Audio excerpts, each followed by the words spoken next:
time for the Straight Up Wrestling Show. What's up, everybody, and good afternoon. It's your man, Christopher Burton, the People's Podcaster, and I am broadcasting another episode live of the Straight Up Wrestling Show. Hey, guys, this episode, rather, should I say, of the Straight Up Wrestling Show is going to be news on what's going on in the world of wrestling today, guys. It's gonna be interesting because we got tons of news, guys. I mean, tons. So let's get right into it, man.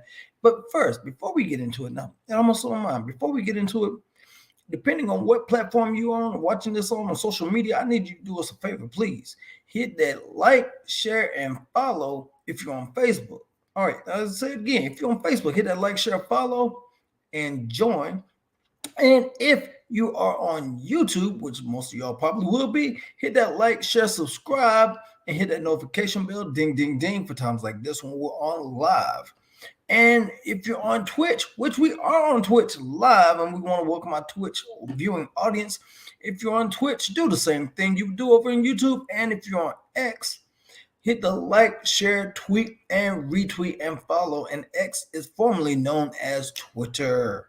So let's go ahead and jump right into the news, man. And we want to once again say thank you for letting us into your homes and letting us bring you all the latest happenings in the world of professional wrestling here on the Straight Up Wrestling Show. So we got a little update about ticket sales this Saturday in Charlotte, North Carolina for AEW Collision. All right, so here we go. So it's going to be at the Bojangles Coliseum this Saturday night in Charlotte, North Carolina, which is a decent size arena. It's not the Spectrum Coliseum, which is way bigger, but the Bojangles Coliseum is a decent sized venue. WrestleTix noted that the show sold 2,842 tickets. Not bad. There are 1,351 left. The show is set up for 4,193. So there's still a good bit of seats left. And that's not a very big arena. Now, we've talked about this before on this show, man. We really have. We've talked about what Tony needs to possibly do to save money. We've talked about what Tony needs to do to cut some costs and try to make some money, because TV is hurting. His overall budget is hurting.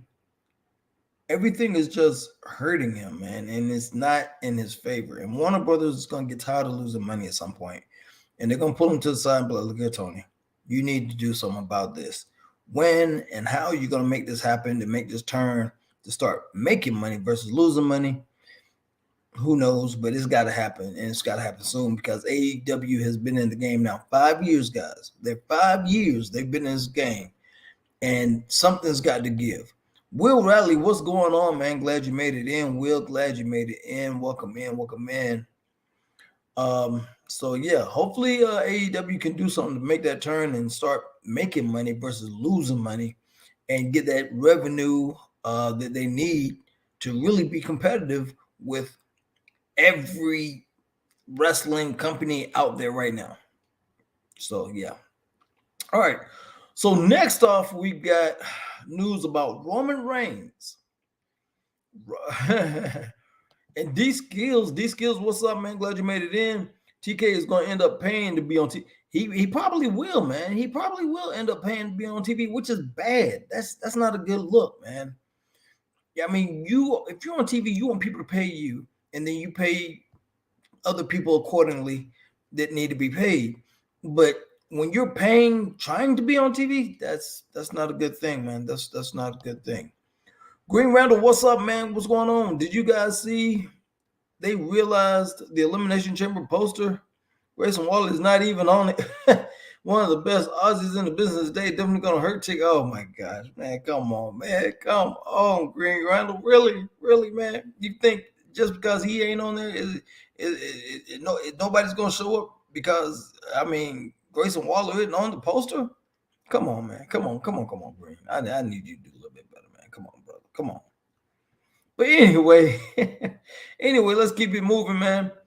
So, guys, Roman Reigns, as we know, he does not wrestle a lot. He does not come to TV a lot. Guys, in the comments, I want y'all to just think for the whole year of 2023 that just passed, how many matches do you think Roman Reigns has done did last year? How many matches do you think he did? It's in the double digits. I'll give you that clue right there. Okay, you give up? I'll tell you. For the whole year of 2023, Roman Reigns only did 11 matches. That's right. The number after 10, the number before 12, 11. For a whole year, 365 days, 12 months. He only wrestled 11 times. And this is the face of the company. This man, he is a needle mover. When he does show up, it does big. It does wonders. It's amazing. But that belt needs to come off of him, man. That title needs to come off of him. It needs to come off of him, and it needs to come off quick. It's not good for the company. It's not good for business in whole. Yes, when he, like I said, yes, when he shows up, it's wonderful, it's great, it's awesome, it's amazing. It's like, ooh, he showed up, yay, okay. Now what?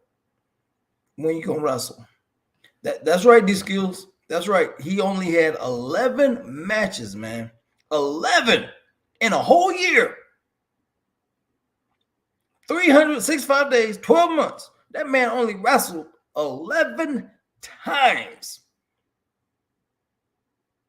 That's crazy. That's absolutely crazy, man.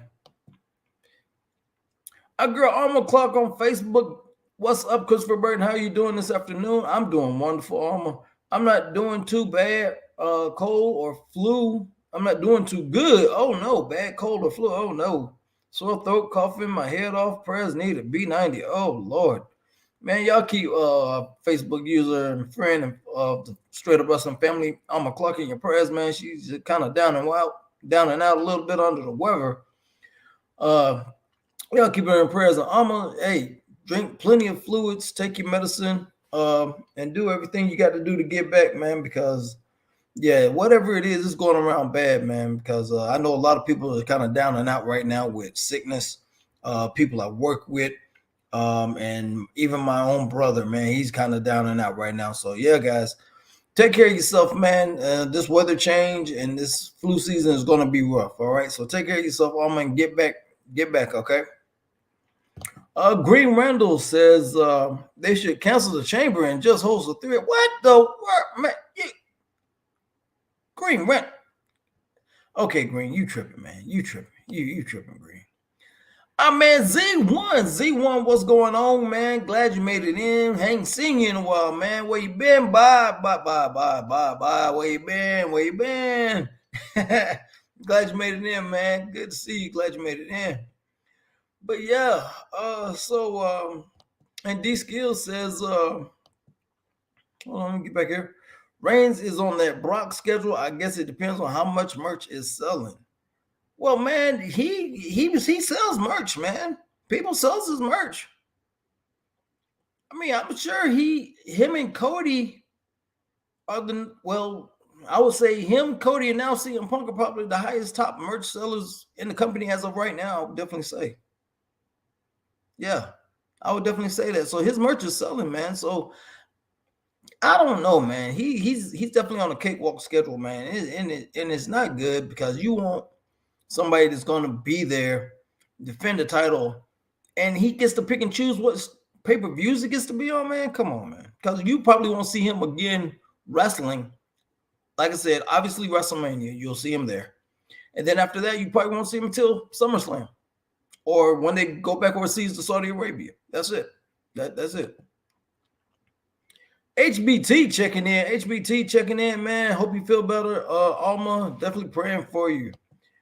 HBT says, What have you been talking about? I'm in the bank, brother. Man, we just talking about news, man. I just finished talking about them sorry ticket sales AEW is going to have this Saturday in Charlotte for AEW Collision. Now I'm talking about Roman Reigns and his 11 wrestling matches that he did for the whole year. Yeah, that's what I'm talking about, man. Yeah, we did talk about you last night, Z1. Like I said, glad you're in, man. Glad you made it in, man. So let me get back to this Roman Reigns thing real quick here. It basically says Roman Reigns ended the year 2023 with just 11 matches, his lowest tally so far in WWE career. Reigns continues to hold the undisputed Universal WWE Championship, Universal title, whatever.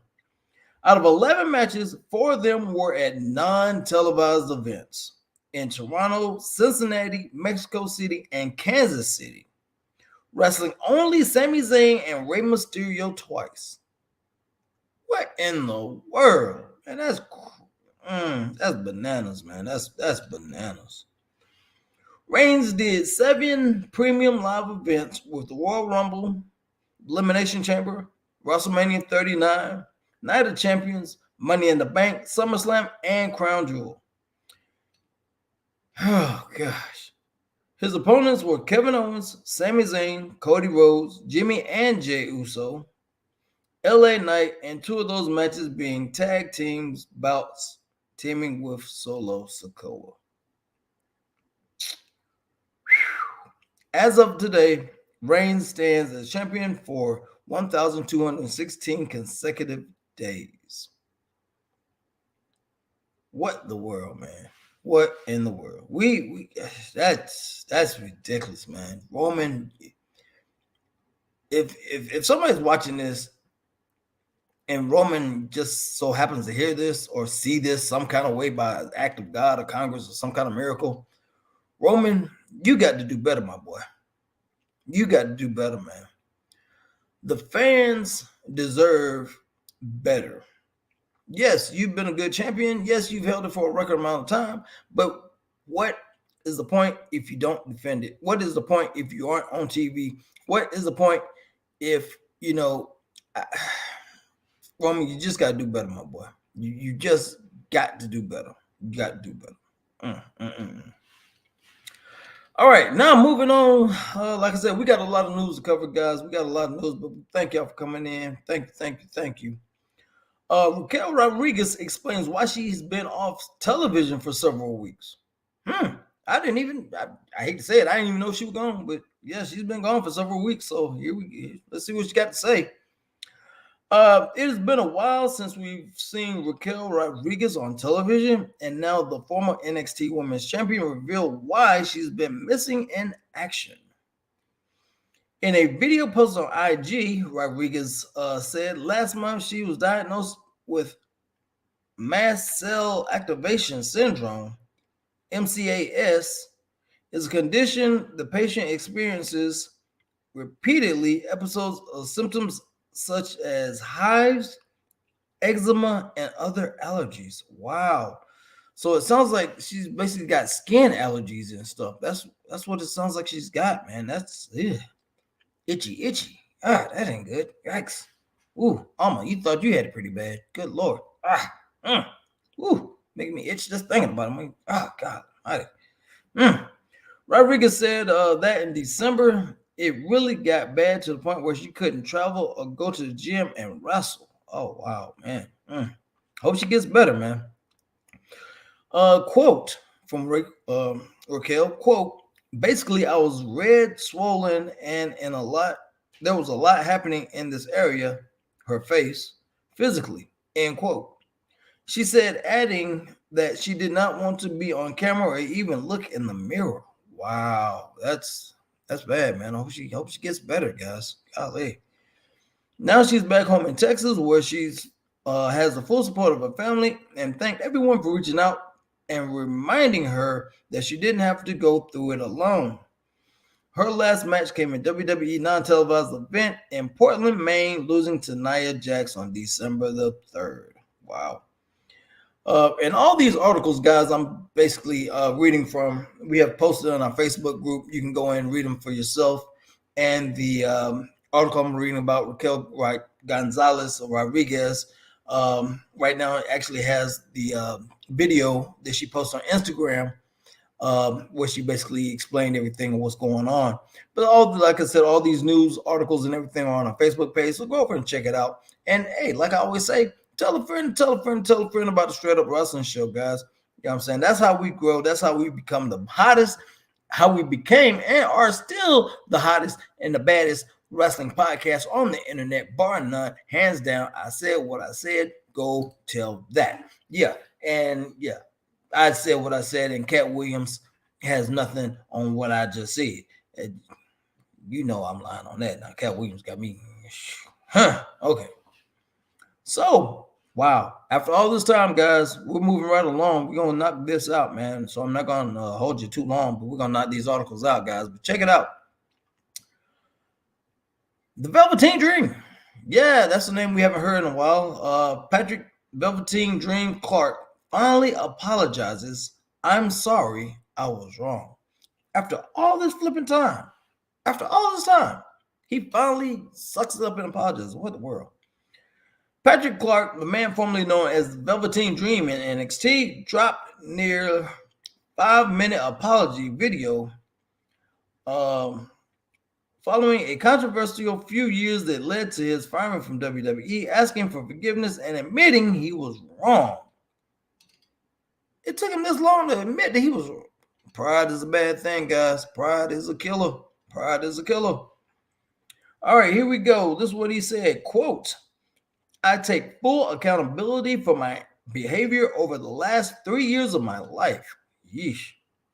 Clark said, quote, when narratives are written about me, it doesn't matter. It doesn't matter what was written about me. It doesn't matter what was said about me. It doesn't matter what's on the internet about me. I was wrong, end quote. Clark apologized to the WWE for any unwanted attention and negative press to the WWE fans, Paul Triple H Levesque, Shawn Michaels, his best friend, Tehuti Miles, now known as Ashante the Adonis, and his family. He goes on and says, quote, I'm sorry. I recognize that I was losing myself, and I apologize for anyone that I lost along the way, anyone that I upset or offended because of my behavior. Man, I am sorry. I hope you all forgive me. Thank you, end quote. Clark continued. Now, if y'all don't remember, Velveteen Dream, man, he was released from his WWE contract in May of 2021. After several allegations of inappropriate behavior, after the hashtag Speaking Out movement in previous summers outed him as courting young underage boys. Whoa! I thought it was females. They're saying, wait a minute, let me read that again. Hold on. Okay, he was released after allegations of inappropriate behavior after the hashtag Speaking Out movement in the previous summer outed him as courting young underage boys. I thought it was females. You telling me this dude was messing? Man, that's some Epstein kind of mess right there, boy. That's some Epstein mess going on right there, boy. God almighty, man, what the? No wonder you can't be back on no wrestling ever again, man. Ain't nobody gonna risk their company on you. You, man, you miss me with that, boy. God, that's disgusting. His apology failed to address an apology to the victims of his misconduct, well as to mention why he was apologizing for the first place. Of course, man. Of course he's gonna put bits and pieces together and apologize to certain people and leave out who he's apologizing to and why he's apologizing. Of course he's gonna leave that out. He don't, man, come on. Oh my gosh. Wow. And once again, like I said, this article is on our Facebook page, guys. And the full apology and video can be seen and read below when you check out the article. And she's pretty long. I'm not gonna get on it, but it's on his I think it's on his Instagram page. If y'all follow Velveteen Dream, it's on his Instagram page where you can see the video of him apologizing for like 5 minutes straight. Oh wow, I had no idea, man. That's wow. No, Harry, I thought it was females. I thought it was young girls he was messing with. I didn't know it was young boys. Golly, man. I told you that's some Epstein stuff right there, boy. Man. Yeah, he messed up, man. Yeah, he's messed up, man. That's crazy.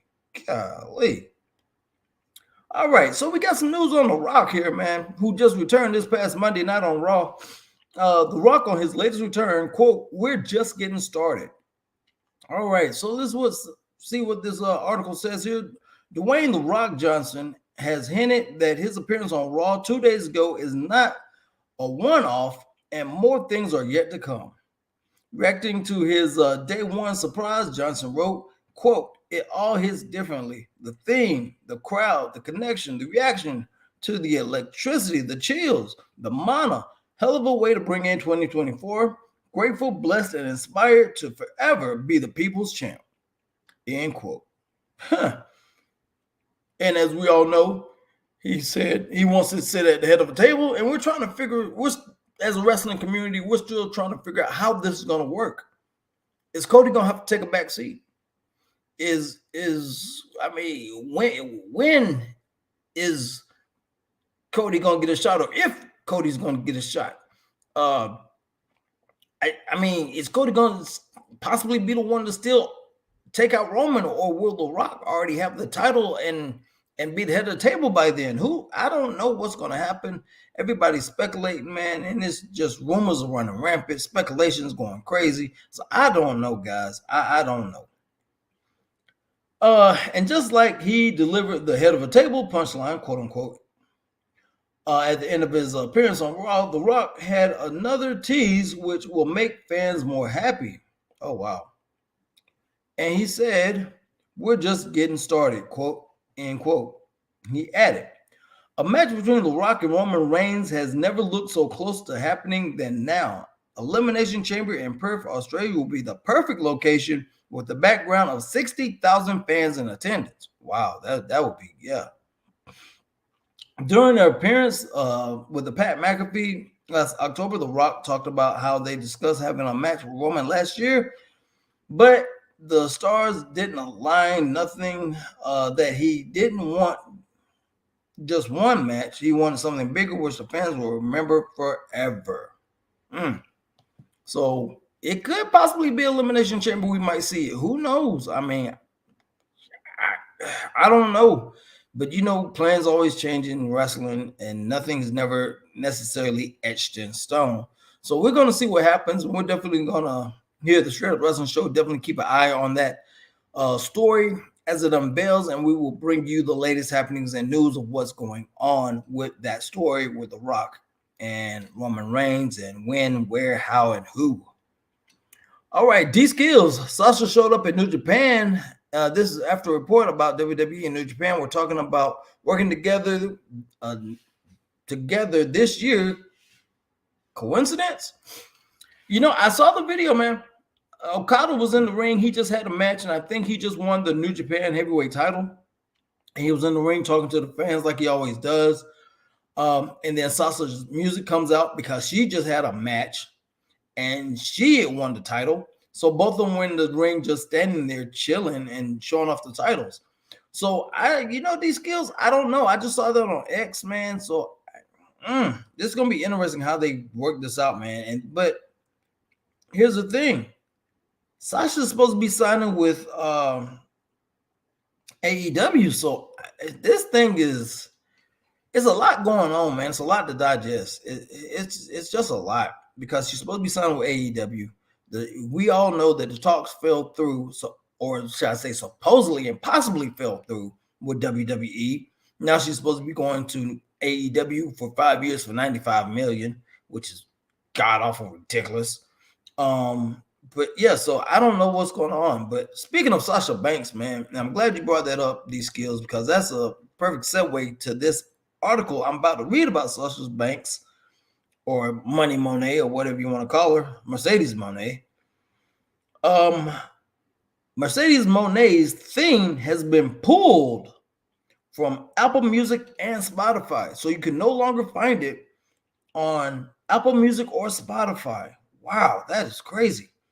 Mercedes Monet's theme has been pulled from both Apple Music and Spotify, suggesting a new one is possibly on the way. Okay, that can make sense, but why would they do that when other wrestlers still have their old themes on Spotify, Apple, Amazon Music, and stuff like that? Why is she so special? Why does she get to have her stuff pulled and get new stuff put on? That makes no sense to me. So, while Monet did not appear on Wednesday's Dynamite as many would have predicted, AEW's music composer Mikey Rockus wrote on X, quote, "This is Wendy Richter's theme is a monster," end quote, indirectly hinting at something with Monet.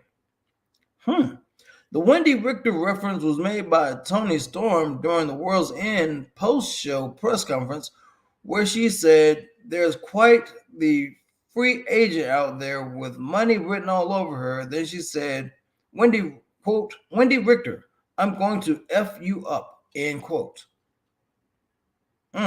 Okay.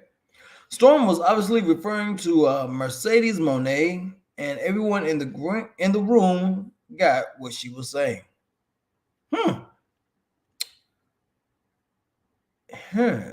Very interesting. Very interesting.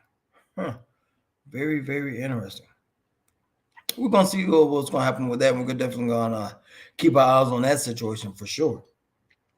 Now, Jim Ross gives his thoughts about Andre El Idolo.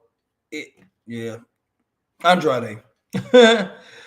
Jumping ship from AEW to WWE. Let's see what good old JR's got to say about Andrade jumping ship.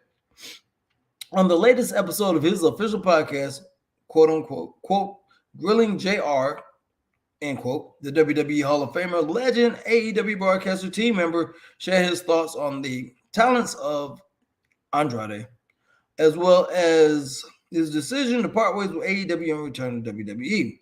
And this is what JR had to say. Quote, "We haven't seen his ceiling yet, in my opinion," end quote, Ross said on El Idolo. Quote, "The guy's really good, and losing him is unfortunate for AEW because he always gave quality work, a very skilled guy. If I was guessing, and that's something we're doing here because we don't have any clue of what his future holds, I say it's WWE. They're always looking for quality talents. Andrade is a quality talent and certainly has earned his opportunities to move up the cards. Whatever the company he's working with. He's a main event skill set guy, no matter what. But if I were a betting man, I would certainly lean towards Andrade to be a WWE guy sooner than later. They're doing a lot of nice things with their Latin athletes. He fits the bill. There very well. I am a fan of his work, and I am sorry to see him leave, but fulfilled all his obligations, and he did a hell of a job with us. He's a keeper, no doubt about it," end quote. Geez, he also had some more to say. He continued, quote, "So I'm thinking if WWE, like they have been with, that's a layup. I think it's just really good that he's good in that regard, so we see how it works out. Quality talents always rise up to the top. If you're good enough, you're going to get noticed in the ring right away. And I think Andrade used WWE to get noticed to continue to develop his work. So I'm happy for him and Charlotte. maybe they're going to be able to spend some additional time together because of her injury. So good for him. He's a good guy. He's a classic guy. He's a good worker. And I'm glad that he was there for a while. He helped the company, and that's what you're looking for, end quote. Okay. So yeah, Andrade, JR thinks Andrade is heading to WWE, which a lot of us are thinking that he will do. So yeah, wish him the best of luck when he gets there, if or when he gets there. Now changing gears a little bit, you guys remember Mustafa Ali? Yeah, a lot of us do. I don't know if some people may have forgotten about him, but Mustafa Ali um, is announced for House of Glory Wrestling Reckoning on March 2nd. So that's a good thing. I'm happy for Mustafa that he's still wrestling. He's in House of Glory now. And he's going to be debuted on March the 2nd on their show called Reckoning. Oh, wow. I'm happy for him. I'm happy for him. He's still getting it on. And House of Glory is a big independent company for those that don't know. And I want to say California, or upstate New York, or New York somewhere is somewhere. I want to say I'm not. I want to say it's in California. I want to say I may be wrong, but if anybody knows where House of Glory actually is based out of, please put in the comments and let us know, guys. Okay. As noted, after being released from WWE and seeing the expiration of his 90-day non-compete clause with the company, Mustafa Ali released a video teasing hashtag Mustafa Ali 2024 World Campaign Tour, end quote, for the beginning of the new year. And with that in mind, Wednesday, the House of Glory released an announcement with the official details on his promotional debut, upcoming House of Glory Reckoning 2024 on March 2nd. And they have that on the House of Glory X page. You can go check it out on X, and you'll see him on there in the poster and everything. So yeah, so that might be a pretty good card. You might want to go check it out if it's on Fight TV or whatever platform they're going to be on. So yeah, check that out, guys. House of Glory Reckoning March 2nd. Go check them out. Now we go from the West Coast to the Far East. New Japan Wrestling. That's right, New Japan Wrestling. You know, we cover it all here, guys. When we get the news, man, we cover it all. So they just had Wrestle Kingdom 18 yesterday. Wrestle Kingdom 18 was just yesterday, guys. And several titles changed hands while at Wrestle Kingdom 18. So, wow. New Japan Wrestle Kingdom 18 has concluded, taking place on Thursday morning, airing live on New Japan World, the website. I wish I could have seen it. In the main event, the G1 winner, Tatsuya Naito, the guy who holds his eyeball open, emerged victorious to beat the IWGP World Heavyweight Champion, Sanada. Wow. Sanada for the title. So I stand corrected. So Okada didn't get the title. Naito has it. Nice. Other title changes included the Catch 2-2 TJP Francisco Akira defeating Bullet Club War Dogs, Clark Connors, and Drilla Maloney with the IWGP Junior Heavyweight Tag Team Championship. Hikoshi Tatihashi defeated Zack Sabre Jr. to win the New Japan World Wrestling Television Championship, and Tama Tonga defeated Shingo Takagi to win the Never Openweight Championship. Wow, that was pretty cool. Also, the Guerrillas of Destiny, Hakulu, and El Fatismo defeated Bishman, Hiroki Goto, and Yoshi Hashi in the winners take all tag match for the IWGP Tag Team Championships and Strong Openweight Tag Team Championships, while El Desperado defeated Hiromu Taishi to win the IWGP Junior Heavyweight Championship. Wow. Okay. Wow, that was a lot going on. Finally, David Finlay defeated Will Ospreay and Jon Moxley for the inaugural IWGP Global Heavyweight Championship. Wow, man. Okay. That was a lot going on. That was a lot going on, man. I would love to go back and watch that, man. Wrestle Kingdom, because New Japan, man, their stuff is amazing, man. It's amazing.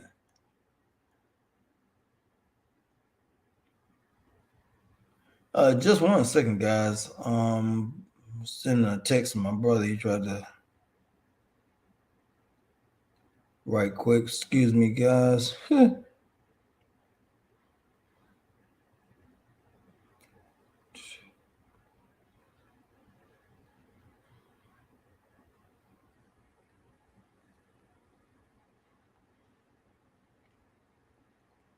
Okay, like I said, I had to send that off to my brother real quick. He tried to call me and stuff, so I had to shoot him a text real quick. Now, speaking of New Japan, Nick Nemeth, aka Dolph Ziggler, shows up in New Japan's Wrestle Kingdom 18. So yeah, it looks like Dolph is gonna be in New Japan. Nice. Now he can really show off his true wrestling skills, because those guys they wrestle over there. They straight up wrestle. At New Japan Wrestle Kingdom 18, Z1. He showed up at Wrestle Kingdom. At New Japan Wrestle Kingdom 18, the former Dolph Ziggler, now going by Nick Nemeth, made an appearance. Made an appearance alongside his brother Ryan Nemeth. They were spotted at ringside during the IWGP Tag Team and Strong Openweight Tag Team titles. Z1,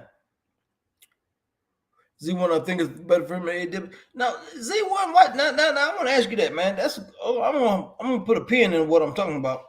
Z1, why do you think it's better for him in AEW? Please explain to me. I just need to know why. What is the logic that you have to make you think that, hey, he would be better in AEW versus New Japan? I need to understand the logic, please, sir.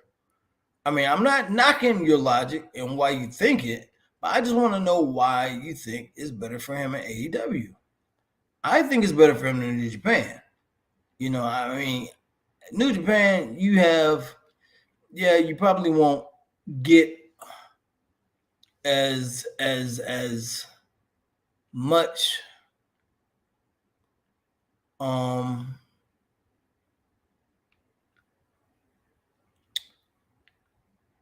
you probably won't get as much exposure, you know, in New Japan versus you would anywhere else. But yeah, why do you think that, man? I need to understand this. And there's my man popping on HBT. HBT, what's going on, man? Glad you're joining in, man. No, Z1 said it's better for him going there to New Japan instead of AEW. Okay. I misread that. Okay, thank you for clarifying that for me, man. Yeah, so I just had to come in and kind of defend my man Z1. Hey, defend him, boy. Defend him, boy. They kept eating a subby sub, so I decided to pretty much stop there for a minute. And come on from the puppy pub, boy. Yeah, that's exactly where I know that's where you got it from, boy. I know it is. Yeah, he would end up like Miro. You're exactly right, Z1. Yeah, we got that. Z1 said I meant it's better for him in New Japan than AEW. You're exactly right, bro. Yeah, you're exactly right. Definitely. All right, guys. What's been going on? Z1 said he would end up like Miro. I absolutely agree with you, man. I'm not. Over at AEW, he would. He would get his little moment of fame and everything, and then boom, he out of there. Yeah, exactly. So I mean, Miro should be a lot farther than what he's gotten. He did win a title. Over there, he was not TV champ, what they call it, the TNT champion. Yeah. You know, so he was that for a while until he became a TBS champion, and then he lost it or whatever. But yeah. So he had that for a while, man. But still, he didn't have any good storylines, and he should have been able to go farther in the company. And when he lost that title, he couldn't win it back. So it just flat crazy, man. But it is, man. It is. But yeah, so. But I'm glad he's out somewhere wrestling though. I am glad he is out somewhere wrestling, and he's still getting his work in and getting his name out there. Right, letting the world know, hey, I'm still here, man. Kind of like Mustafa Ali. Mustafa Ali, obviously, he didn't get on the big company, but House of Glory is a big independent company. If you really truly follow wrestling, you know about House of Glory. Oh yeah. So, I'm happy for those two. But yeah, let's finish up with this article real quick here. It says at New Japan Wrestle Kingdom 18, the former Dolph Ziggler is now going by Nick Nemeth. I believe I said that. Yeah. Okay. However, tensions rose when David Finlay, Fit Finlay's son, became the first IWGP Global Champion after defeating Will Ospreay and Jon Moxley. This led to a confrontation between Finlay and Ziggler, who had to be separated by security. Okay. After being released by WWE due to the budget cuts following the sale to Endeavor, Ziggler is set to wrestle on January 6th at WWC de Reyes in Puerto Rico. He will be facing off against Ray Gonzalez in his first post-WWE match. Wow, who would have think WWC is still around after all these years, Harry? Man, yeah, they still around. Our old partner, man, our commentary partner, Danny, he did a show last year for him. So yeah, they've been there around. Wow, that's saying something, man. Oh yeah. That's pretty cool. That is pretty cool, man. And the video is on New Japan World's X page. You can check it out and see him and his brother being escorted to the ring. And also there was an altercation in the back with Nick Nemeth and David Finlay at the post press conference. David Finlay was sitting at the table and giving his spiel about how it feels to be champion and everything and that nature. And out of nowhere, here comes Nick Nemeth jumping over the table and attacks him, man. Runs him off the stage, man. Runs him off the stage and cuts and literally picks up David Finlay's new title, and he cut a hell of a promo. Go check it out. It's on X, guys. Go check it out. That promo was one of his best yet, man. It was amazing, guys. Well, that's good, man. That's I can roll with the promo. I don't know about all the jumping him or whatever, attacking him, but the promo is good.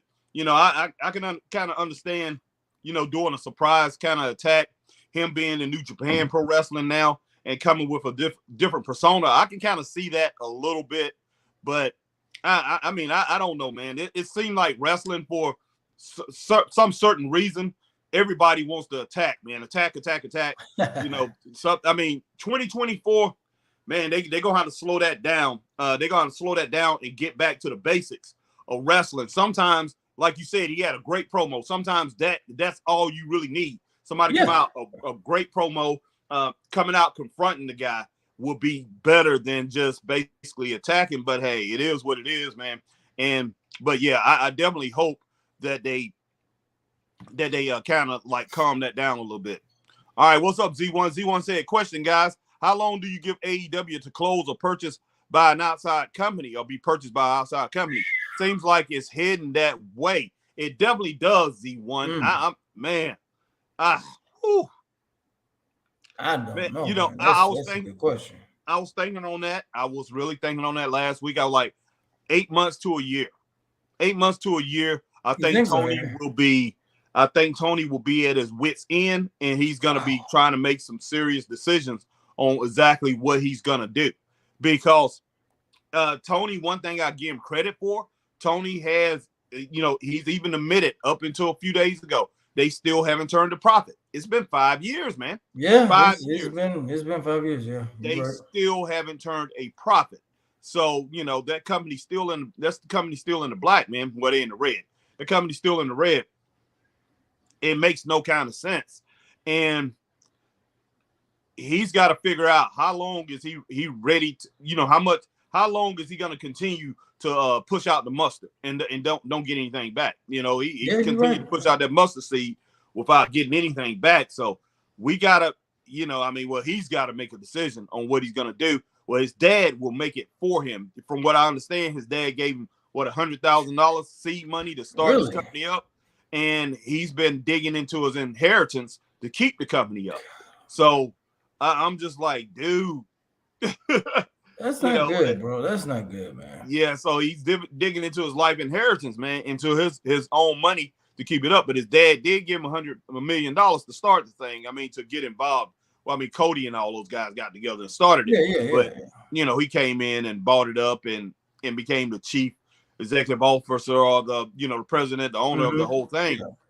But man, this guy right here, it's just not a lot of options out there for him, Chris. It really isn't. No, it's not. I hate to say it, there's just not a lot of people out here today that know how to come in and run a wrestling company. And we've seen that. We've seen people who do know how to run a wrestling company out here in the indies and everything, but they don't have the money. They don't have the resources that Tony Khan has. Tony Khan has the resources as far as monetarily, he has that. But man, he just does not have the mind. He doesn't have the business mind to run the right structure for the company. And he doesn't have the booking mind, even though he thinks he does, because he wrote up a lot of booking scenarios when he was growing up. But that's not going to cut it. You got to get in there and know exactly what you're doing. You got to have you got to have a feel for the people. And having a feel for the people is what they're thinking and what kind of storylines is going to go across to them that makes sense. Harry, and it's funny you saying all this, man, because that documentary that I was watching that came out last year, Wrestlers on Netflix. Yes. That's the same thing that they're having in Ohio Valley, man, at that time. Oh, okay. Private investors came in, started financially backing the company. Al Snow's running the company.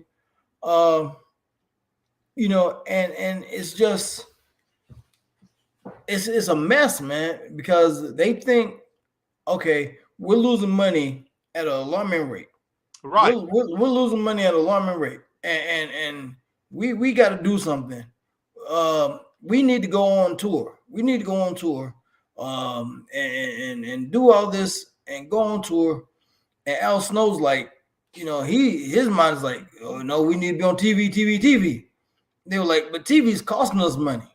He's like, but we need to be on TV. We need to be on TV. Right. We got to be on TV. And they're having that conflict because, granted, they have their regular shows, and their shows and people show up and everything. But at the same time, they tried to do a pay-per-view and nobody showed up, man. It was like the arena was empty. And he was like, I'm not shocked at all. And Al was like, what are we doing? What's going on? He's like, I don't get it. You got to watch it, Harry. That thing is. I'll check it out. I definitely will check it out. Right. You need to watch that today, man. It's on Netflix. Once we get finished here, I'll check it out. Yeah, Tony Miano says, "Happy New Year, gentlemen." Yeah, Tony, what's going on, Tony? What's up? Happy New Year. Appreciate you chiming in, man. And Z1, and Z1 said, "I would like to. I hate to say it. I hate to see it go, but it's rough trying to watch the content the last 6 months." Yeah, and I think it's maybe Saudi purchase coming. Man, I don't know if a Saudi purchase will come from. I would, man. Look, Saudi. I don't know, man. Yeah, with them dealing with WWE, it depends on who does it from Saudi Arabia. Because there are other different investors from there. So somebody needs to take it over. But the whole thing is this: Saudi Arabia, who they gonna get to run it? That's if they continue to run it over here. Who are they gonna get to run it? And Chris, that's the problem, man. Like Chris said, Al Snow, a lot of people believe in him. A lot of people think he's a good booker or whatever. He's a good man in wrestling. He knows the business. But Chris just now told you what's going on over there in Ohio Valley Wrestling. I knew they was losing money, man. I could. That's one thing. That's one thing I do know. I could go into these certain companies that Chris and I done been into. I could tell if they're making money or they're losing money. And I tell you what, 98% of them, they're losing money, man. They are losing money every single time they get out here and they run a flipping show. And the funny thing is, a lot of these wrestlers think they're making money, man. So our old partner, man, our commentary partner who's passed away, man, rest in peace to our man Danny Perry. Danny thought all these places we went, Chris, was making money. He thought all of them was making money. Harry, I know there's money. I'm like, Danny. I mean, you can look at the aesthetics. You can look at what's going on. Mm-hmm. How many people that's in the building? How much that's cost that it costs at the door, and you can tell they're not making money. You know, we have a partner right now who I'm trying to. I mean, well, he's not really a partner. We're basically working for him. We're helping him out. I'm trying to stop this guy from bringing in vendors, man. I'm like, what are you doing? You know, he's bringing in vendors and he's not making enough at the doggone at the pay window. Yeah, at the gate, man. It's crazy. Bring in your own refreshments. Sell your own food, man. Sell your own, your own product. But it just, that's just my business mind thinking. But a lot of these guys, they are wrestling. These guys that's been in the business, they wrestled and they did not pay attention to it. They was on the road. They was wrestling. Mm-hmm. They get out. They get their shoes. They get they change their clothes. Boom. And they take off. They out of there. And they ask people, what you think of my match? What did you think of my match? They don't stay there and really concentrate and focus on what's going on with business. And then you have a lot of these independents out here. They working like places like AEW. They have seat fillers because people come into their place free. They come into their place free. They don't have paid consumers, paid customers. Customers. So we can have a place like what Chris, one of the place that we started at. He does 140, 150 people sometimes get a little bit more than that. But we know 30% of those people, 35% of those people didn't pay. And that's not counting all the kids that come in there. And a lot of kids don't, their parents don't pay. They let a certain amount of kids in for free under 6. And then so you have that element too. That's a lot of money getting lost. You have to add that to the final total. How many kids was in there to what your overall finance is going to be? So, man, these people are losing money. And one thing about these independent companies is they get hyped up and they go out and they pull in a big name just to try to pull in a whole bunch of people. Exactly.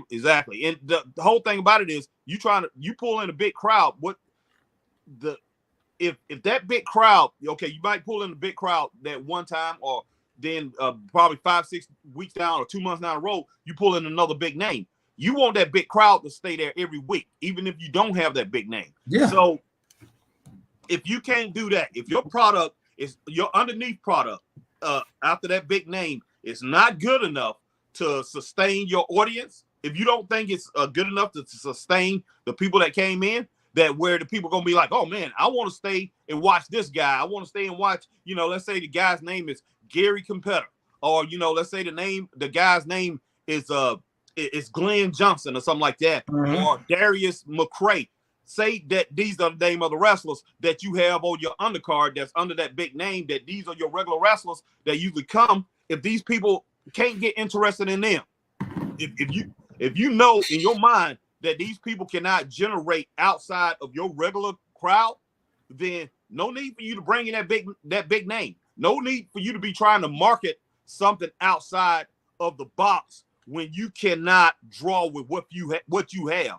And that's the problem with, and I hate to say it with AEW. That's one of their problems, because Tony Khan continues to think that he can bring in some big name, or he can do some special, come up with some big announcement, and not paying attention to the product that he has in the ring. Because the bottom line is the product that you have in the ring that's going to be there every week. And if people see that and it's trash, it don't make no difference what's going on. It's like saying me and Chris, we have a doggone little, we got a restaurant, and our sodas, we serve Shasta and RC sodas. That's all we have. But Pepsi is throwing us a break. And Pepsi say we want to do a promotion in there, and we bring it in. We telling people, hey, we got Pepsi.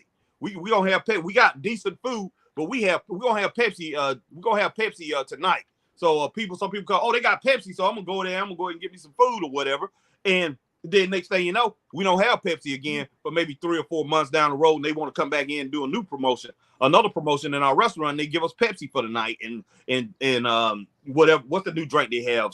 Starry or whatever. Yeah, you know. So they give us those they give us those drinks, and we have one night for our patrons, and then they come back the next night, or they come back 2 weeks later. We don't have it. So man, that's just flat out crazy. But let's go ahead. Let me go ahead. Yeah, man. Because you went on a tangent, bro. You went on a tangent, bro. Go ahead and grab these comments, Chris. All right, man. Z1, yes, Chris, Ohio Valley doc is really good. Yeah, I'm going to finish watching it. Try to finish getting on it today. Go check it out. Z1, the other opinion is Tony is giving up control, bringing in good writers and bookers. You can't be the boss and friends with. We've been saying that since day one, man. Yeah, We've been saying that from day one. Oh, yeah. And that's like me and Harry, man. We know, we know everybody that wrestles. And they know when we're putting on a show, we're the boss. Exactly. And even though we're friends with everybody, we're cool with everybody. They know we're the boss. But when it's time, when you step foot in that building, you know we're running the show until that show's over. Ain't no friendship, ain't no buddy joking, hee hee ha ha. It ain't none of that. Exactly. It's business. Yeah. Now after the show, okay, yeah, we can hang out, go get some wings, and have a couple of drinks or whatever, and chill. Yeah, we can do that all day after the show. But when you working that show for us, and as soon as you step in that building till the time is over, it's strictly business. No doubt about that. What's up, Mag business, Magnum? Magnum says greetings, Harry and Chris and Harry. All right, and back to Z1 real quick. But Z1, you said the other option is Tony giving up control. Yeah, that is an option right there. But man, bringing in good writers and bookers, who you gonna bring in? That's what I was basically saying. Who you gonna bring in? Tony. I mean, Tony has to. I'm pretty sure. I mean, well, if he's smart, or if he got somebody smart that's beside him, should look at the history. You got to look at the history of these writers and these bookers that's out there, and see that they go out there and succeed on their own. And when it boils down to it, outside of Vince McMahon, who else done succeeded in wrestling in the last 20-something years? Nobody, man. Yeah, exactly. So yeah, you got to look at.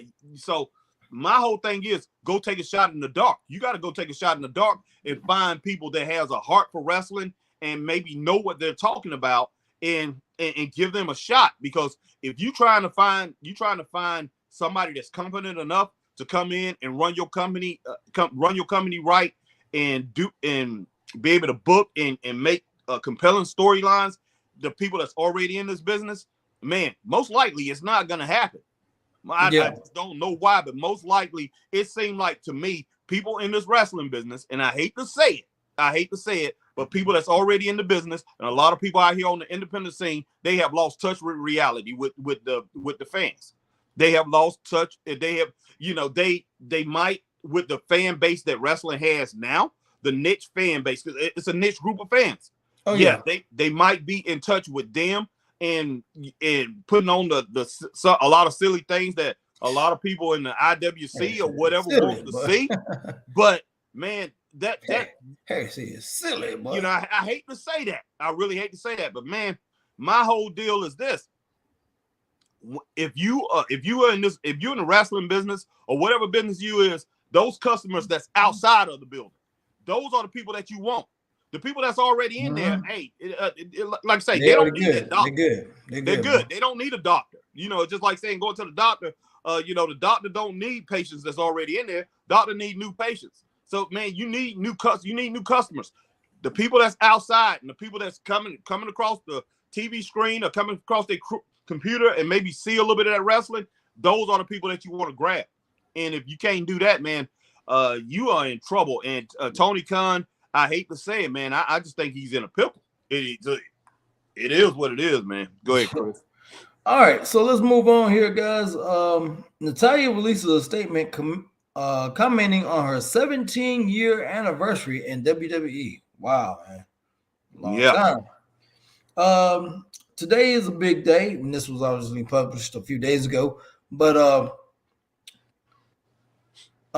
today is a big day for the legendary career, women's wrestling legend and Guinness Book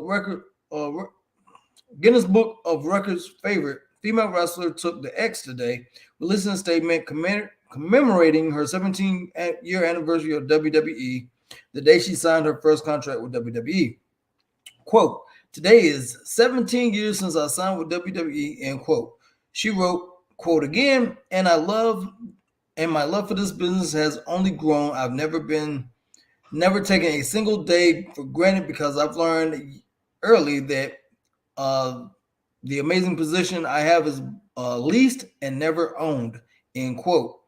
She also continued, quote, so wherever the next 17 years takes us, just know that I'll be calling someone bitch, if you know, you know, and locking them in a sharpshooter because this isn't a career for me. It's my life, end quote.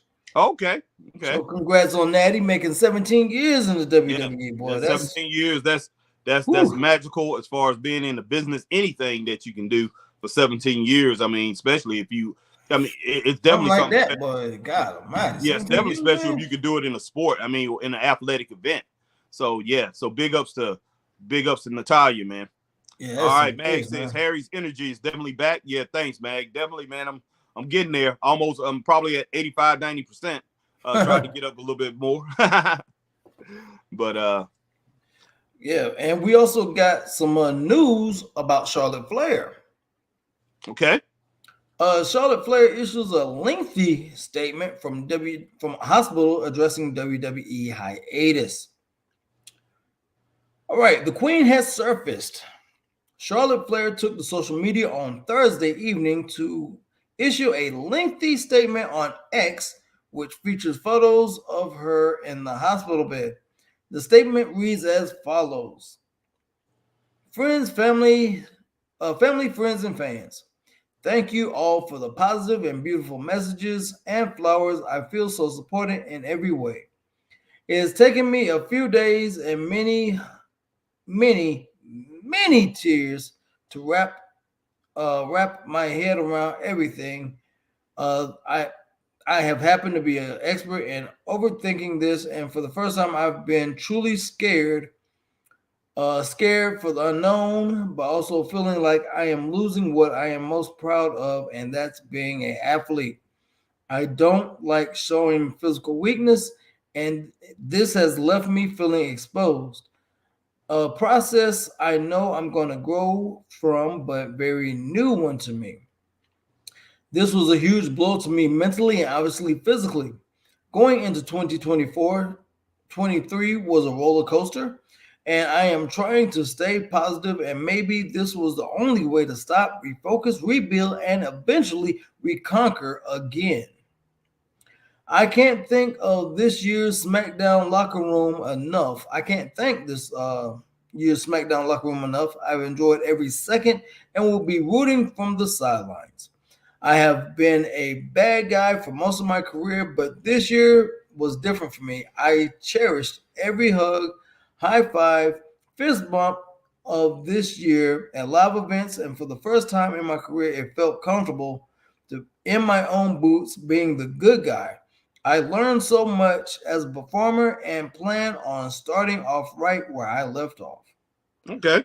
I promise I am going to work 24/7 over the next 9 months to come back the best version of the Queen you've ever seen. And she says, quote, success is to be measured not so much by the position that one has reached in life, but as by the obstacles which he has overcome while trying to succeed, end quote. Climbing my own mountain will be my greatest test yet. Thank you for all the love. Here's the 2024 Love Ashley, aka Charlotte. And she has that on her X page. You all can go read the article and see the picture of her laying in the hospital bed. Harry, what do you got to think about that, man? Hey man, I like his. I like her. She, she's humble. She, you know, she's having a hard time accepting it. I can understand that. I mean, because she's used to being out there. But I mean, she's reassessing the situation, and I think, like she said, hugging a lot of people. People being accepted of her, loving her. I think it's pretty much. It's helping her with reality that, hey, she's human just like everybody else. And things like that is going to happen. And yes, I think she's going to come back just as good as ever. Is her body going to be completely healed? I'm not sure if she ever will. Some people come back better with today's technology and everything with the things what doctors can do now. A lot of people come back better, man. They come back stronger. But who knows if that's going to happen with Charlotte. But I think she'll be able to adjust and be able to. She's a good enough athlete to be able to adjust to whatever she has to do to get herself back on top. I have no doubt about that in my mind. But yeah, I like it. I definitely like her putting herself out there because show some vulnerabilities, and she's not afraid to do that, to put herself out like that. So that's good, man. I'm with it. Okay. Yeah, man. She definitely is a heck of an athlete, man. We wish her nothing but the best and a speedy recovery, man, because there are a lot of people out here that would love to see her back in the ring sooner than later. Oh, yeah. Now, Harry. Hold up, Z1. Let me read what Z1 said. Z1 said, Tony, like the rich friend that just got a raise, asking everyone what y'all want to drink and eat is on me. Exactly. Exactly, man. That's crazy. Man, last night, man. Yeah. We did the live, quote unquote, press conference review 2023 review 2024 review, whatever you want to call it. Harry, I really think the big news that Triple H was doing was about Money in the Bank. Okay. Now, because you got to think, nothing else was said, man. No, it wasn't. Nothing else was said. Nothing else was done. That was it. That was it.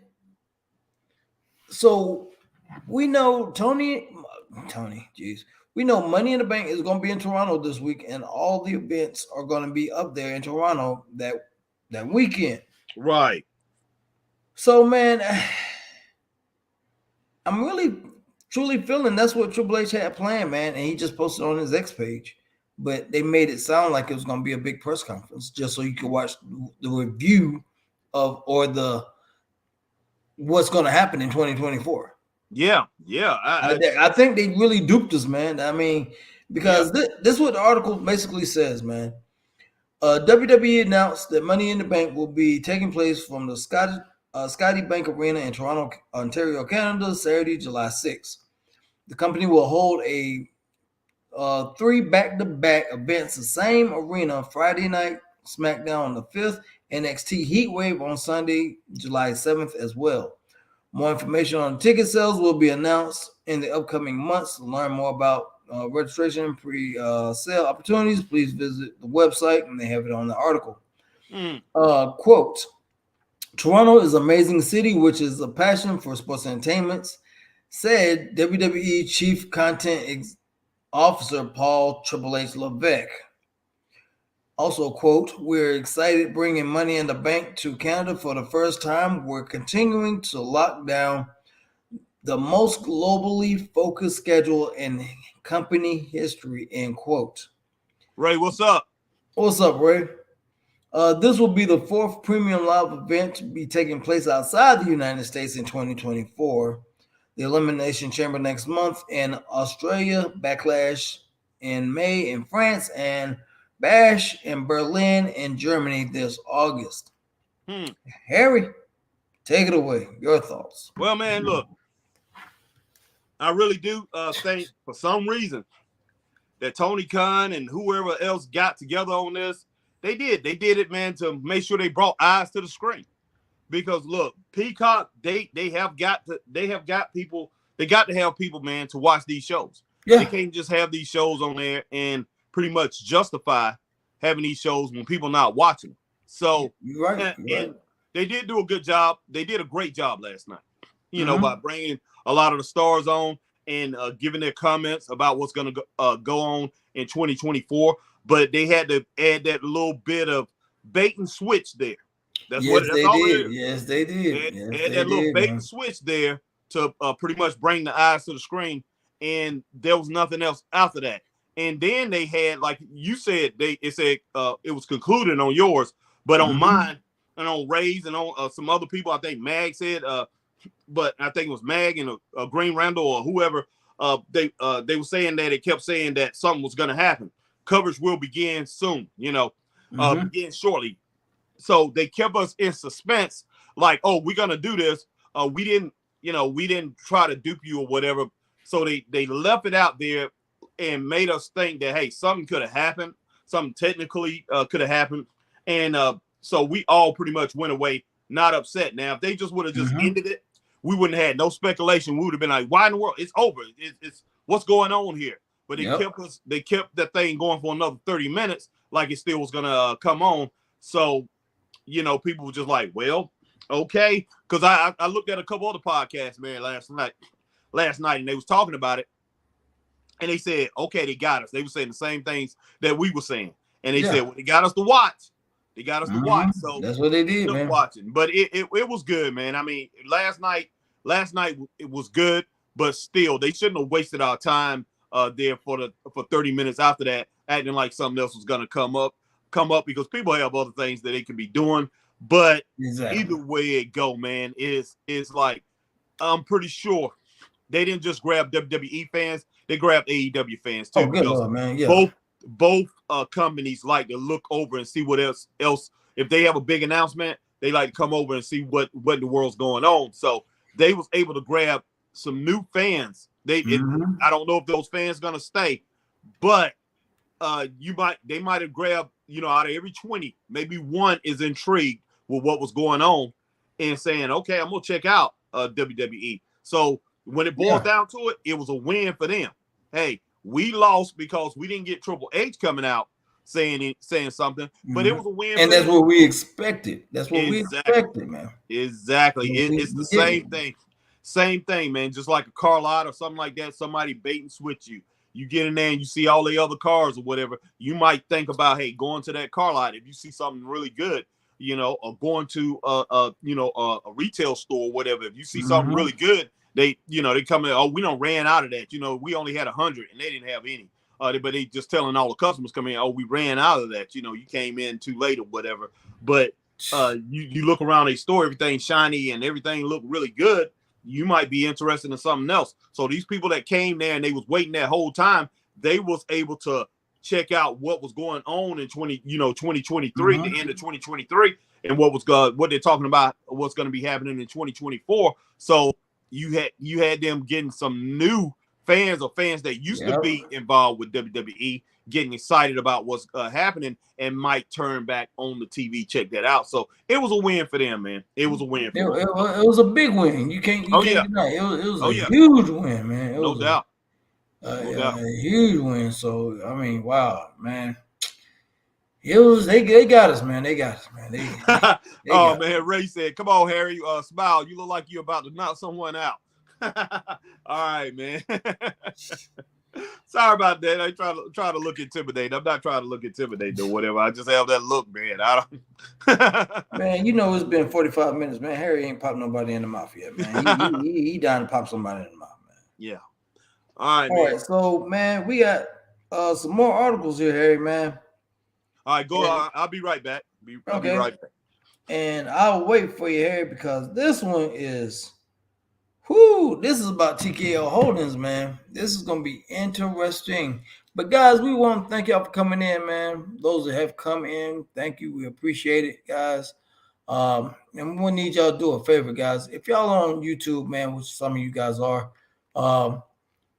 hit that like, share, subscribe, and hit that notification bell, ding, ding, ding, for times like this when we're on live and we're bringing you wrestling news or we're broadcasting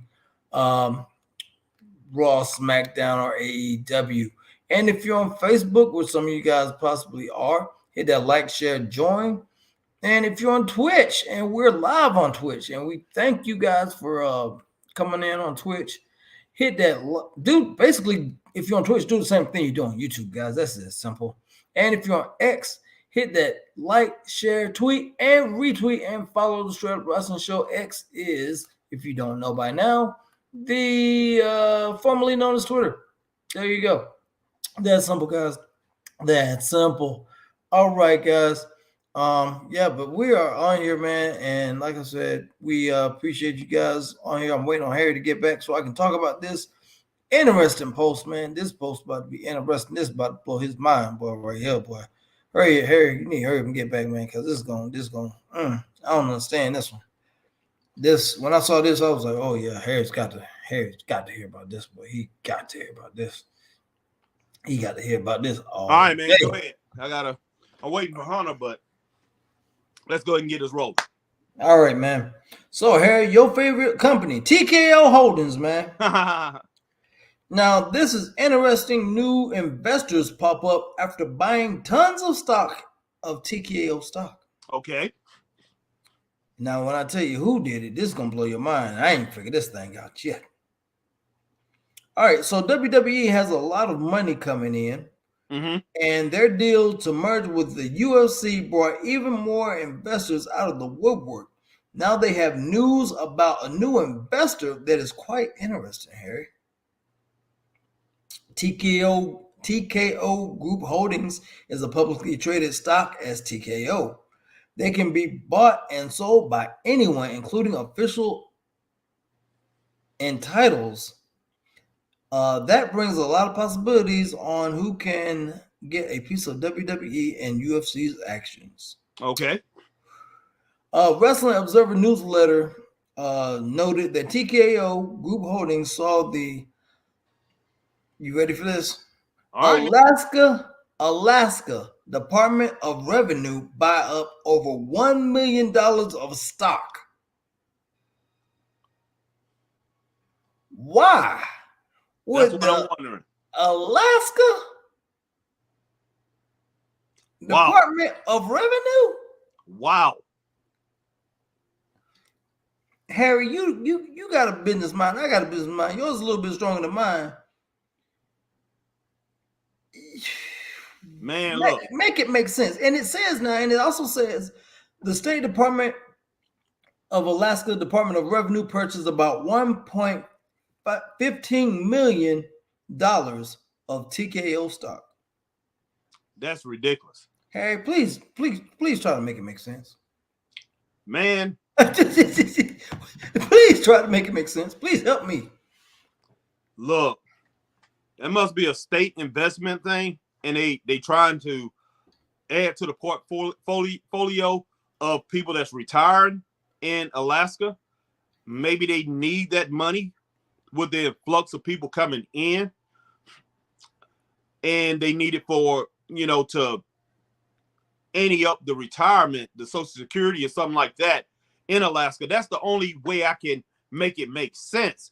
But I mean, Alaska, that gives me concern. That gives me concern because you're playing with taxpayers' money when you do something like that. The state revenue, yeah. The Department of Revenue, yeah. You are playing with taxpayers' money in the stock market. Now that's something I don't. Now, you do mess with stocks and bonds because everything even if you're a church, you invest. And that's what the bank does with your money anyway. They invest in different stocks and bonds and things like that so they can get interest on your money. But to invest in a wrestling company and a mixed martial arts company, that don't make no kind of sense at all. That's what I'm saying, man. I was like, Alaska? If I was a taxpayer in Alaska, I'll be getting lawyers. I would get with some people. I'll be getting lawyers, man, because my whole thing is the money that they invested, that's the taxpayers' money. And why are you going to gamble like that? Now, if they're going to do that, then they need to go into a private company private companies usually don't, it's not on the outside. People don't know what's going on. Do it with a private company because I guarantee you a lot of these states do it with private companies so it won't be seen. But this right here is being seen out on the market. That is just that's a really stupid move, whoever did that, that's working for the Alaska the Department of Revenue. And I'm pretty sure it took like 2 or 3 signatures, but somebody done something real stupid because oh my gosh, man. Wow. I don't understand it, Harry. Wow. Please, the return is going to be very slow on that. Very slow on that. So you're banking on that for the next 8 to 10 years, maybe 15 years down the road to be getting a return of maybe 15 to 20 to 30% return. Yeah. Hopefully down the road. I'm talking about in 3 years, you're hoping in 3 years you can get an 8% return. Yeah. So it's pretty dumb because either one of those companies could drop at any time. If WWE, if they start losing revenue, they can pull WWE down with them. Yeah. If WWE start losing revenue, they can pull a UFC down with them, and both companies can basically start dropping. So you never know. So these people are looking at, okay, this is something that's been very strong for years. WWE is involved with UFC. They're both very strong, and all it is it's just you just wishing on something. That's all it is to it. They might as well have put their money in the next Netflix or Hulu or something like that. Because they say, okay, everybody watching TV, everybody on streaming services, so they might as well have put their money into something like that because you're going to get just a slow of return. Because anytime you have a company that big and have so many different investors, your return is going to be very slow. I don't care how much stock you buy into that company. Yeah, exactly, man. So, I just don't know why in the world. To me, man, I don't get it. Why in the world they would do that? And man, they had to get approval from their board to do that. For the Alaska Department of Revenue did that, but still, like I said, man, you playing with taxpayers' money, and that right there is government, and the government is for the people, not for the people and by the people, not the government. The government does not. Now, also too, Harry, they also think that possibly at some point, there could be a big major show happening in Alaska at some point, man. Okay. Wow. Give me a minute, man. Let me get Hunter off the bus. Just a minute. Okay. So yeah, that could be a interesting move right there, guys. So yeah. And we got one more article, guys, and then we're gonna get up out of here, man. I'm also gonna wait on Harry for this one too, because this thing is it's another good thing here that's I don't say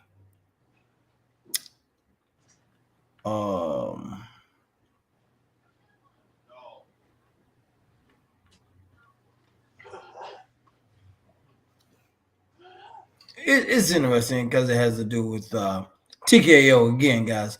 But like I said, guys, thank y'all for coming in, guys. We appreciate you guys coming in. Yeah, like I said, we're gonna just get this last one here, man. We're gonna get up out of here, guys. Yeah, that's kind of let me say something about that, them doing the show and everything. So I don't know, man. I have no clue. Maybe they talk to a lot of people around the town or something like that. And in Alaska, who knows, maybe in the state has some opinions, and maybe they are looking at, hey, we can get WWE to maybe come over here and start running shows, and that'll be good revenue for the whole state of Alaska. If that's their thinking, and $15 million, that's a lot of flipping money. Yeah, lots of money, and bringing shows there could bring in a lot of revenue for the state. So I can understand their logic behind that, but still, you're taking a major risk. Yeah, that you are. Now, Harry, here's something else with TKO Holdings, man. Okay. TKO merges UFC and WWE global partnership teams. Mm-hmm. Now, I'm sure you've heard about that. Oh yeah, I heard about it. TKO Group Holdings Incorporated today announced that it has combined the UFC and WWE global partnerships teams into one unit, providing brands with access to one of the most formidable sports marketing portfolios in the world. Grant Norris Jones, who played a key role in driving UFC's global partnership to record revenue, has been promoted to executive vice president and head of global partnership for TKO, which includes the entry of UFC and WWE properties. Norris Jones will work alongside with Lou Nicovolis, who is taking on an expanding role as TKO's executive vice president of global partnerships. Together, they will focus on delivering a unique, authentic irrigations for TKO corporate partners. This new joint effort will further the benefit of additional support and collaboration with the Endeavor Partnerships team to maximize the value brands across the entire Endeavor portfolio of assets. And quote, since Endeavor acquired UFC in 2016, UFC's global partnership and business has become significantly a growth area, end quote, said Andrew Schluckenheimer. I think I pronounced that right. I hope I did. Who is the chief financial officer of TKO.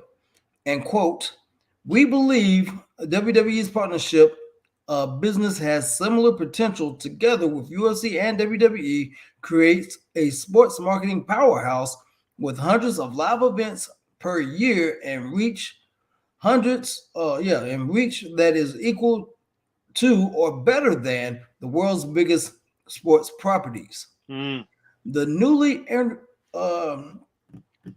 interrogated global partnership team will perform premium brands the opportunity to interrogate and activate within UFC's and WWE's extraordinarily popular content to engage the massive fan bases around the world, end quote.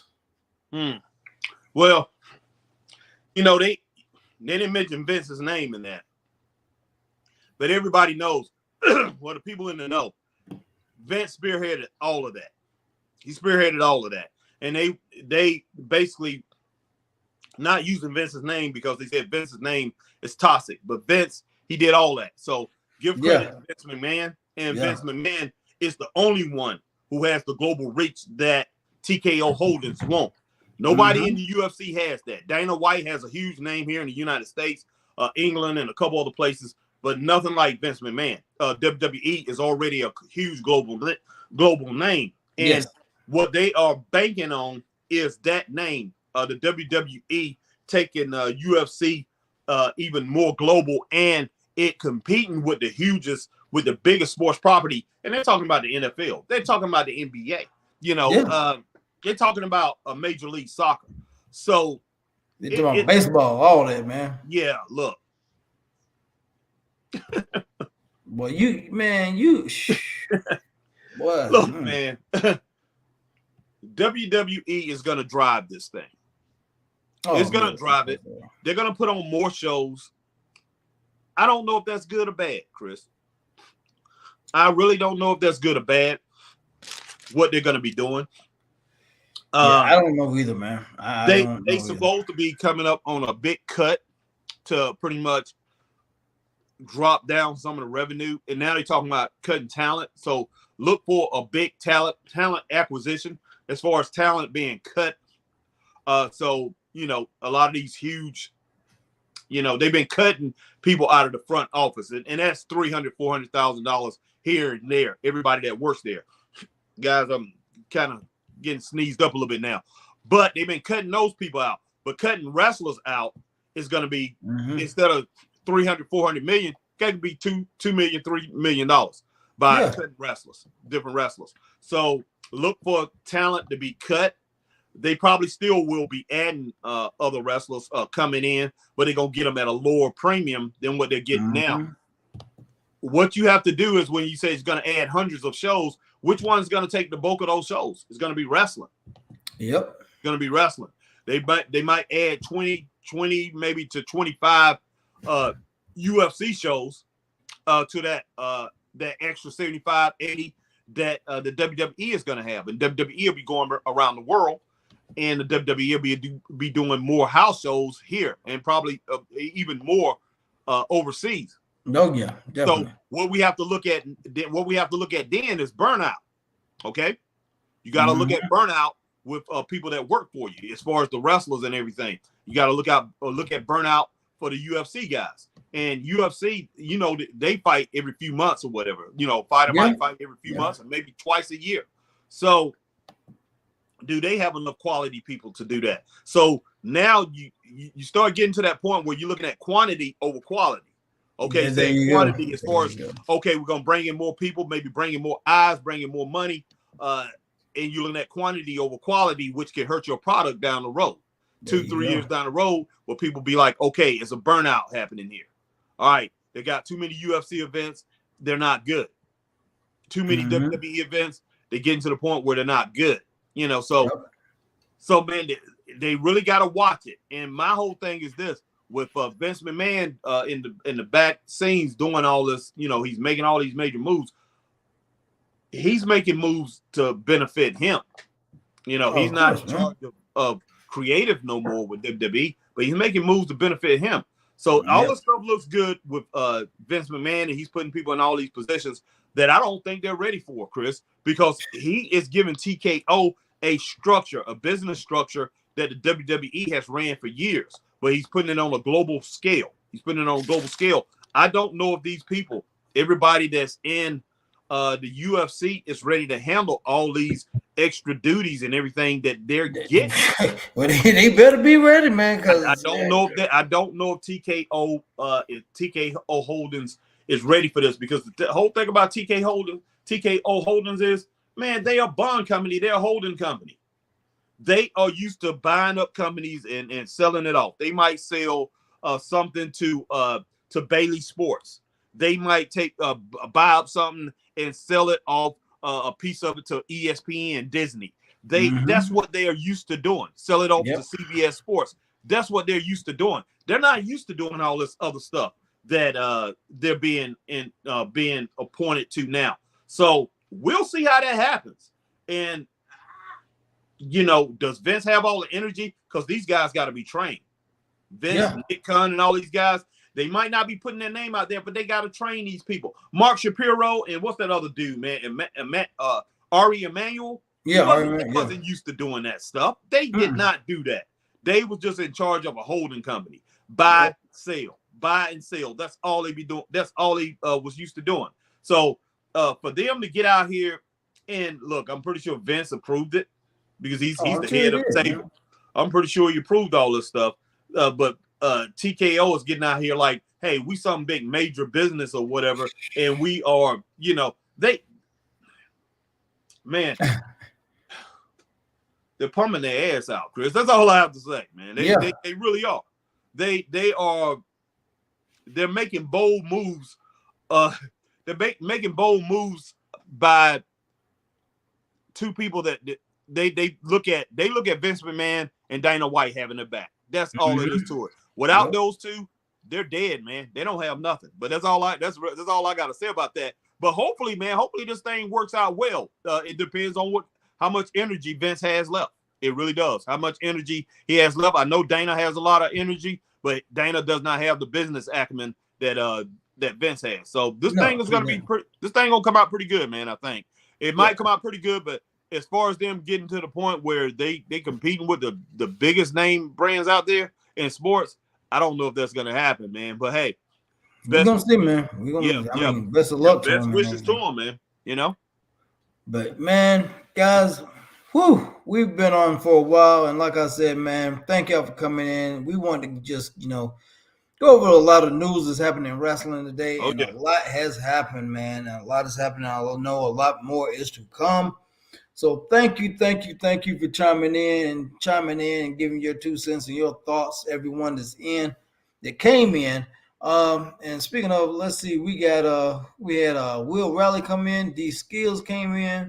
All right. Randall, Alma Clark, Z1, our man. And we had who else we had come in? We had Ray Underwood. Ray Underwood, and who's that Facebook user? Tony Mano. Tony Miano, yeah. Tony Miano came in, man. All you guys, thank y'all for coming in and watching the Straight Up Wrestling shows. We covered all the news and the latest things that happen in wrestling. Like I said, there's gonna be more to come. But hey, on your way out, guys, I need y'all to, whatever platform, social media platform y'all on, I need y'all to destroy that like button. Please, please destroy that like button. And while you're at it, do some other steps here. So if you're on Facebook, hit that like, share, join. And if you're on YouTube, hit that like, share, subscribe, and hit that notification bell when times like this when we come on. Because guess what's coming on later on tonight? We are. And you know what we're going to be covering? SmackDown.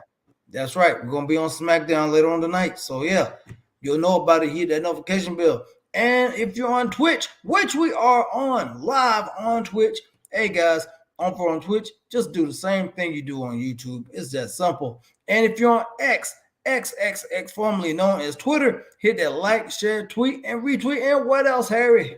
And follow the Straight Up Wrestling Show over on X, formerly known as Twitter. Once again, guys, we appreciate each and every one of you guys coming in and rocking with the Straight Up Wrestling Show, guys. But hey, that's it, man. We're done until tonight. We are finished. We are complete. We are out of here. And come back tonight and watch us on SmackDown as we do it SmackDown, because we're going to be live watching SmackDown from British Columbia, Vancouver, Canada, BC. So watch us. And like I said, hit that notification bell so you'll know when we're on, guys.